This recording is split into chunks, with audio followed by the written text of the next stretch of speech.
Good morning friends. फिर आपके बीच में मंगरू का गुरु आपके बायोलॉजी 12th का चैप्टर 12 लेकर उपस्थित हुआ है। आज हम लोग पढ़ेंगे बायोटेक्नोलॉजी एंड इट्स एप्लीकेशंस।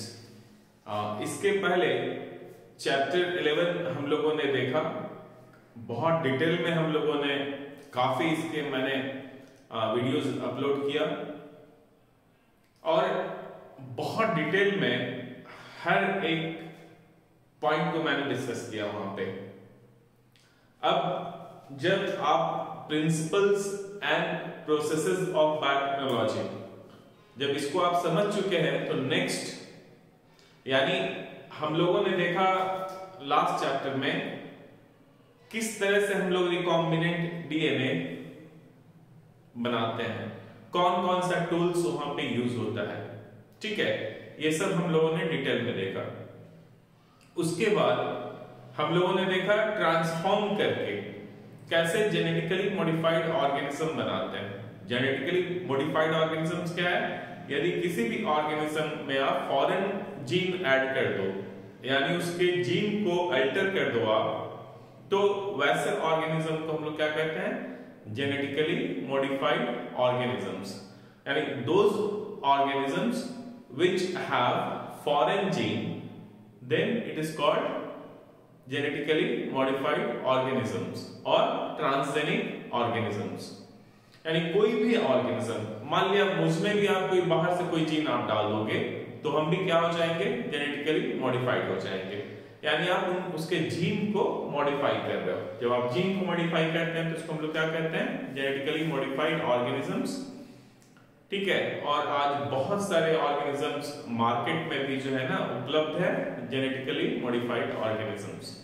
तो हम लोग आज जो पढ़ेंगे, आज जो हम लोग देखेंगे, आज जो हम लोग समझेंगे वो यही समझेंगे कि बायोटेक्नोलॉजी का कहां कहां क्या क्या एप्लीकेशंस हो सकता है, क्या क्या इसका यूज है।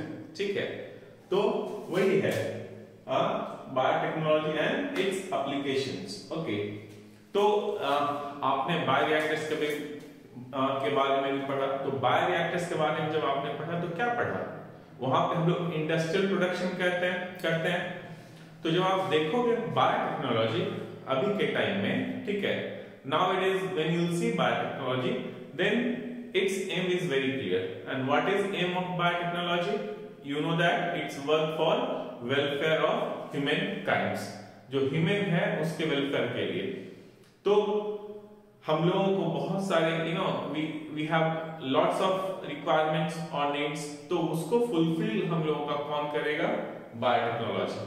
So it becomes clear that biotechnology essentially deals with large scale or industrial productions of biopharmaceuticals and biologicals using genetically modified microbes, fungi, plants and animals including humans. ठीक है, so you can see here that biotechnology essentially deals with industrial scale. Industrial scale का मतलब क्या होता है? Large scale. Industrial scale production of biopharmaceuticals and biologicals using genetically modified microbes, fungi, plants and animals. So genetically modified का meaning क्या हो गया? When we alter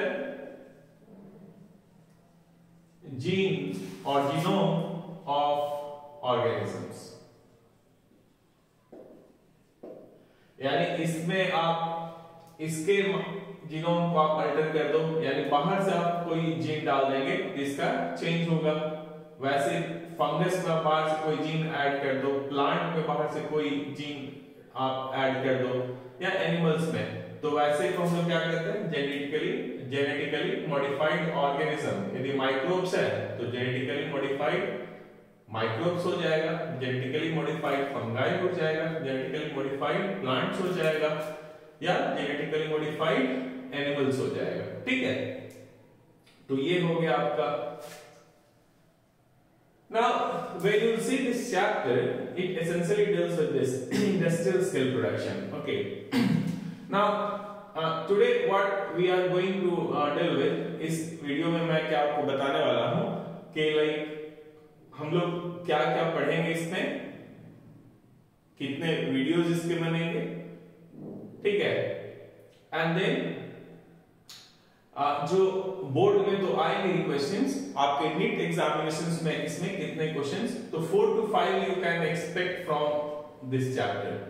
आपके नीट एग्जामिनेशंस में 4 to 5 क्वेश्चंस श्योर आएंगे, और यदि आप अच्छे से पढ़ लिए तो एकदम एक भी क्वेश्चन मिस नहीं करोगे, आप सब के सब क्वेश्चन आपके सही हो जाएंगे। तो easily you can in less time, when you understand this topic, then in less time you will be able to score full 100% marks of this chapter। जो भी इस चैप्टर से क्वेश्चंस आएंगे सभी आप सॉल्व कर पाएंगे, ठीक है। तो 4 to 5 questions you can expect। Now you have seen what it deals with। फिर जब आप देखोगे एप्लीकेशंस ऑफ बायोटेक्नोलॉजी, इसका मैंने एक बहुत डिटेल में वीडियो बना के डाला हुआ है, आप देख लेना उसको, ठीक है। लेकिन यहाँ पे हम लोग देखते हैं आपके 12th पॉइंट ऑफ व्यू से, क्लास 12 के बायोलॉजी में जो एनसीईआरटी डील किया है, बस हम उतना ही टेकअप कर रहे हैं। अभी डिटेल में देखना है तो मेरा एक वीडियो जो है इस पे अपलोड किया हुआ है। तो एप्लीकेशंस ऑफ बायोटेक्नोलॉजी जब आप देखेंगे तो थेराप्यूटिक्स, ठीक है, आपको पता है बहुत सारे ड्रग्स हम लोग यूजिंग बायोटेक्नोलॉजी बना सकते हैं, जैसे आप ह्यूम्यूलिन बनाते हो, बहुत सारे वैक्सीन आप बना रहे हैं, तो ये सब क्या है, थेराप्यूटिक्स है। डिटेल में हम लोग पढ़ेंगे इसको, ठीक है। कहां पे पढ़ेंगे, biotechnological applications in medicine, diagnostics, यानी डिजीज को डायग्नोस जो है लेस टाइम में, अ फास्टर, ठीक है, with high reliability you can use biotechnology, ठीक है, फॉर डिजीज डायग्नोसिस। तो यहाँ पे डायग्नोस्टिक्स जो है, आप फिर से हम लोग ये दोनों जो हम लोग को पढ़ना है, ये पढ़ना है 12.2 में, ठीक है। अल्कन to 12.2 biotechnological applications in medicine, ये पहला दोनों वहां पे हम लोग पढ़ेंगे, तो वहां पे मैं बहुत डिटेल में आपको बता दूंगा, ठीक है। Third you have genetically modified crops for agriculture, ये 12.1 में आपको पढ़ना है, ये ठीक है, बायोटेक्नोलॉजिकल एप्लीकेशंस इन एग्रीकल्चर। ये इसमें दो हम लोग को पढ़ना है, बीटी कॉटन और पेस्ट रेजिस्टेंट प्लांट्स, ये दो हम लोग को सिर्फ पढ़ना है इसमें। वैसे इसका एप्लीकेशंस बहुत सारा है, गोल्डन राइस है, फ्लेवर सेवर है, बहुत सारा है। एग्रीकल्चर में लार्ज स्केल पे जो है ना बायोटेक्नोलॉजी का यूज हो रहा है, बहुत सारा जो क्रॉप्स जो हम लोग improved variety, better variety using biotechnology बना रहे हैं, तो वो आप पढ़ेंगे, ठीक है। तो ये हो जाएगा वहां पे प्रोसेस्ड फूड, ठीक है, जैसे फ्लेवर सेवर एक टोमेटो का वैरायटी है, ठीक है। तो इसमें आपने जीन डाल दिया, वो जीन क्या करता है, डिले करता है राइपनिंग में, यानी स्पॉइलेज जो है लेट होता है। तो आप देखोगे प्रोसेस्ड फूड में, ये हम लोग को डिटेल में नहीं पढ़ना है, ठीक है। Then you have bio remediation, pollution, आपको पता है डिफरेंट टाइप्स ऑफ पॉल्यूशन है, सॉइल पॉल्यूशन है, वाटर पॉल्यूशन है, you have digital pollution, you have marine pollution, बहुत सारा पॉल्यूशन है, ठीक है। तो आप क्या देखोगे, एक्सप्लोसिव्स है, बहुत सारा है, तो बहुत सारा जो माइक्रोब्स है ना, वो पॉल्यूशन को क्लियर करने में हेल्प करता है और क्लियर करता है। तो people have developed such a strain of microbes which can very fast clear the pollution। तो बायोरेमेडिएशन वही है, पॉल्यूशन जो क्लियर होता है, ठीक है, पॉल्यूशन ट्रीटमेंट में हम लोग यूज करते हैं इसको। तो बायोरेमेडिएशन है, ये भी हम लोग को यहाँ नहीं पढ़ना है, लेकिन जस्ट फॉर योर इंफॉर्मेशन। तो largely we have much more than what is listed here, but fine, since you have to study only this 5 and 5 में से भी सिर्फ 3 हम लोग को पढ़ना है, only 3 we have to study in detail, so we'll see that 3 in details later on.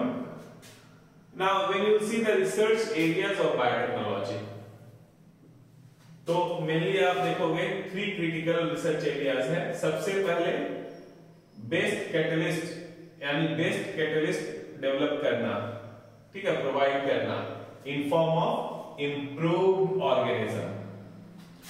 अब जैसे मान लिया हम लोग देख रहे थे इकोलाई, अब इकोलाई में आप इंसुलिन, ह्यूमन इंसुलिन प्रोड्यूस करने लगे, ह्यूमन इंसुलिन, तो ये इकोलाई क्या हो गया, डेवलप्ड हो गया, इंप्रूव्ड हो गया। तो वैसे हम लोग बहुत सारे माइक्रोब्स को और डिफरेंट ऑर्गेनिजम्स को आप डेवलप कर सकते हैं, ठीक है। तो ये हमारा फर्स्ट एरिया ऑफ रिसर्च हो गया, ठीक है। दूसरा क्या है, अब एक बार आपने बेटर स्ट्रेन डेवलप कर लिया माइक्रोब का, ठीक है, आपने जेनेटिकली मॉडिफाइड माइक्रोब डेवलप कर लिया, उससे कोई आप काम लेना चाह रहे हैं, उससे कोई प्रोडक्ट बनाना चाह रहे हो आप, तो नेक्स्ट क्या करना होगा, जब आप बायोरिएक्टर्स में, आपने बायोरिएक्टर्स में पढ़ा है ना, बायोरिएक्टर्स में जब आप ग्रो करने जाएंगे तो सबसे पहला क्या होता है, उसका जो भी ऑप्टिमम कंडीशंस होता है ग्रोथ का, ठीक है। तो नेक्स्ट क्या हो जाएगा, ऑप्टिमम कंडीशंस डिसाइड करना। तो कैसे डिसाइड करोगे, उसके लिए भी तो रिसर्च करना पड़ेगा ना, कि भाई फलना बैक्टीरिया को ये पीएच पसंद है, दूसरे बैक्टीरिया को टेम्परेचर इतना पसंद है। तो किसी भी माइक्रोब्स के लिए, किसी भी ऑर्गेनिजम्स के लिए, किसी भी सेल्स के लिए या कोई भी एंजाइम्स के लिए बेस्ट कंडीशंस आपको डिटरमाइन करना पड़ेगा, डिसाइड करना पड़ेगा, जिसपे वो बेटर फंक्शन करता है। तो नेक्स्ट क्या है, creating optimal conditions through engineering for a catalyst to act, ठीक है। यानी बायोरिएक्टर्स क्या है, वहां पे आपको इंजीनियरिंग ही करना पड़ेगा, तो वहां पे ऑप्टिमल कंडीशंस, ताकि एक बार आप ऑप्टिमल कंडीशंस उसको प्रोवाइड करोगे तो वो बेस्ट फंक्शन करेगा। जो भी आप, जिस चीज में भी आपको इंटरेस्ट है, जो भी आप कुछ बनाना चाहते हो, वो अच्छे तरीके से वो आपको बना के देगा। नेक्स्ट, डाउन स्ट्रीम प्रोसेसिंग, आपको पता है एक बार बन गया तो फिर उसको क्या करना पड़ता है, सेपरेट करना पड़ता है, एक्सट्रैक्ट करना पड़ता है, प्यूरिफाई करना पड़ता है। अब जब आप प्यूरिफाई करने जाओगे तो बहुत सारे डिफरेंट मेथड्स वहां पे एम्प्लॉय करना पड़ता है। तो आपको डाउनस्ट्रीम प्रोसेसिंग जो है टेक्नोलॉजी, उसको भी जो है ना bye research only you will have to get the best methods to purify your product. Okay, तो ये critical areas हो गए। Next, when you see your syllabus, तो ये तो introductory part हो गया। नेक्स्ट हम लोग को ये पढ़ना है, ठीक है, क्या क्या पढ़ना है। फर्स्ट यू हैव टू, जो सिलेबस है आपका, पहला पढ़ना बायोटेक्नोलॉजिकल एप्लीकेशंस इन एग्रीकल्चर, ठीक है, यानी आपको पढ़ना है बीटी कॉटन के बारे में। इसमें देखो एप्लीकेशंस तो इसके बहुत सारे हैं, ठीक है, 5 एप्लीकेशंस तो आपके एनसीईआरटी बुक में दिया हुआ है। Apart from that there are many other applications, but what we have to study is only 2, BT cotton and pest resistant plants. तो ये दोनों हम आपको डिटेल में नेक्स्ट वीडियो में बताएंगे। Next you have biotechnological applications in medicine 12.1, इससे भी क्वेश्चंस आपके एग्जाम्स में आते हैं, इससे भी क्वेश्चंस रहता है, लगभग सबसे रहता ही है। 4 to 5 questions you can expect from here. कभी कभी 2-3 क्वेश्चंस इससे रह जाएंगे, तो कभी इससे रह जाएगा, ठीक है, तो सबसे क्वेश्चंस रहता है। तो हम लोग को पढ़ना है बायोटेक्नोलॉजिकल एप्लीकेशंस इन एग्रीकल्चर, इसमें पढ़ना है BT cotton and pest resistant in plants. ये दोनों हम अलग अलग वीडियो में बताएंगे आपको, बीटी कॉटन के बारे में और पेस्ट रेजिस्टेंट प्लांट्स के बारे में, ठीक है, आरएनए इंटरफेरेंस। ये 2 वीडियो हो जाएगा, वीडियो नंबर 1 और 2। आज वाला जो है वो वीडियो नंबर 0 होगा, ठीक है, ये वीडियो नंबर 0 हो जाएगा। तो आप जब ये सब वीडियो है एकदम ध्यान से सुनिएगा, आपके बोर्ड में भी 100% क्वेश्चन सही से आएगा, और आपके नीट एग्जामिनेशंस में या कोई भी एग्जाम हो, I'll assure you that in any examinations you will get 100% question from here. No question you will get from anywhere else. This I can guarantee you. Okay. So biotechnology applications in agriculture हम लोग को पढ़ना है, इसका 2 video हो जाएगा। उसके बाद पढ़ना है बायोटेक्नोलॉजिकल एप्लीकेशंस इन मेडिसिन। इसमें ये आपका सेकंड टॉपिक है, इसमें पढ़ना है डिटेल में जेनेटिकली इंजीनियर्ड इंसुलिन के बारे में, यानी ह्यूम्यूलिन। क्या पढ़ना है? ह्यूम्यूलिन के बारे में। दूसरा पढ़ना है जीन थेरापी, खास करके इसमें पढ़ना है स्किड के बारे में, severe combined immunodeficiency okay disorder, इसी को आप एडीए करके भी दिया हुआ है। उसके बाद मॉलिक्यूलर डायग्नोस्टिक्स, मॉलिक्यूलर डायग्नोसिस कैसे करते हैं हम लोग, तो इसमें मिल रही है आपको पढ़ना पीसीआर और एलाइजा। इसके बारे में पढ़ना है पीसीआर एंड एलाइजा के बारे में पढ़ना है मिल रही। ओके, तो ये आपका हो जाएगा वीडियो नंबर 3 एंड 4, ये हम लोग का यहाँ पे हो जाएगा। Then you have to study transgenic animals, अलग अलग ट्रांसजेनिक एनिमल्स के बारे में पढ़ना है और क्या उसका एप्लीकेशन है वो देखना है। ये वीडियो नंबर 5 होगा।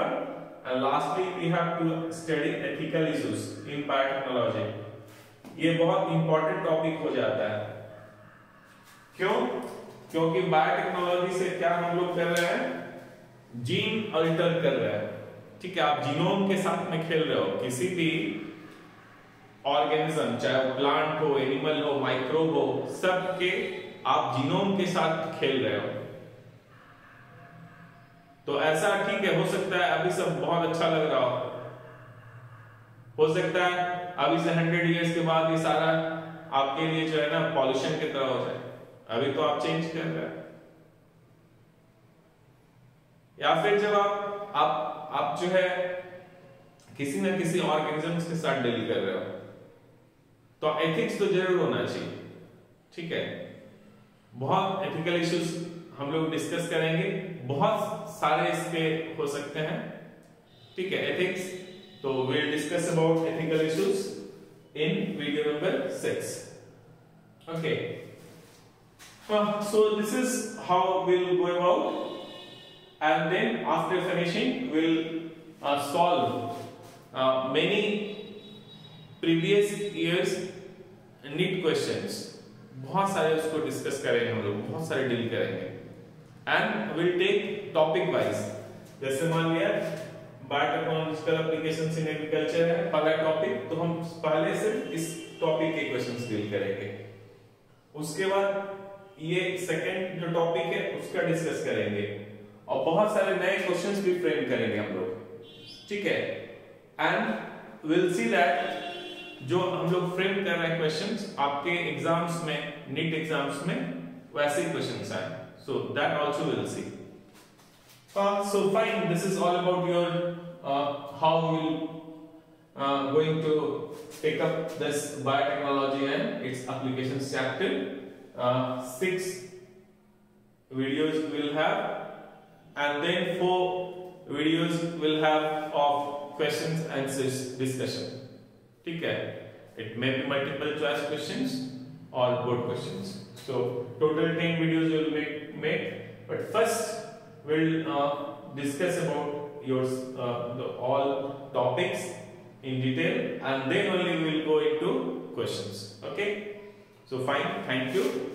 दीजिए फिर मंगलू के गुरु को इजाजत। Thank you so much।